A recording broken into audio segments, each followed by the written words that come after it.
코로나19 하루 신규 환자 어제에 이어서 이틀째 500명대를 기록했습니다. 하지만 정부는 개별 접촉으로 인한 감염 확산세가 여전하고 또 수도권 신규 확진자 수도 적지 않은 만큼 방역수칙 준수와 적극적인 예방접종 참여를 다시 한번 강조하고 있습니다. 자세한 내용 취재기자 연결해서 알아보겠습니다. 이승훈 기자.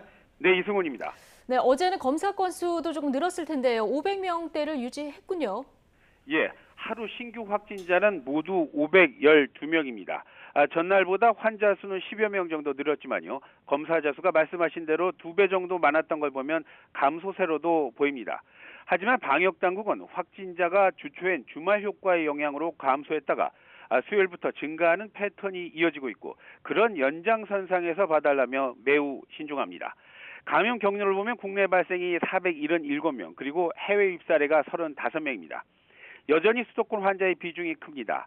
서울 116명, 경기 191명 등 수도권의 신규 환자만 321명입니다. 수도권 밖의 지역을 살펴보면요. 부산 30명, 경남 27명, 경북 20명 등 전국 17개 시도 모두에서 신규 환자가 나왔습니다. 이런 걸 보면 정부 판단대로고 눈에 띄는 안정세라고는 판단하기도 일러 보입니다.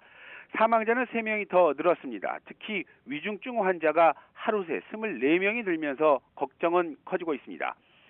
신규 1차 접종자는 이제 14만 1,900여 명으로 이제 누적 접종자 240만 명을 넘었습니다. 특히 백신 접종 뒤에 이상 반응을 신고한 사람이 많았는데요. 모두 546명이 이상 반응을 추가 신고했습니다. 네, 말씀하신 것처럼 확진자 수는 다소 줄었지만 이 정부는 감염 확산에 대한 우려는 여전하다고 진단하고 있습니다. 어떤 근거입니까?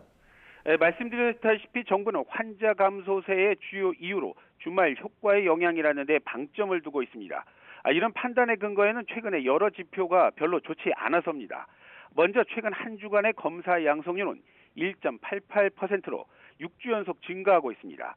또 집단 발생 비율은 한 달 전보다 약 15% 정도 포인트 정도 줄었다고는 하지만 가족과 지인 등을 통한 개별 접촉으로 인한 감염이 44.7%로 올해 들어서 가장 높은 수치를 나타내고 있습니다. 사회적 거리두기에 대한 국민의 피로가 크다는 걸 잘 알면서도 정부가 오늘 개인 간 모임을 자제해달라고 얘기하고 또 기본 방역 수칙을 철저하게 지켜달라고 호소하고 있는 것도 이런 이유로 보입니다.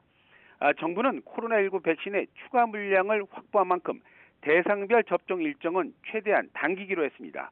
이에 따라서 기존에 마련했던 세부 대상별 접종 계획을 다시 꼼꼼하게 살피는 작업에 착수했습니다.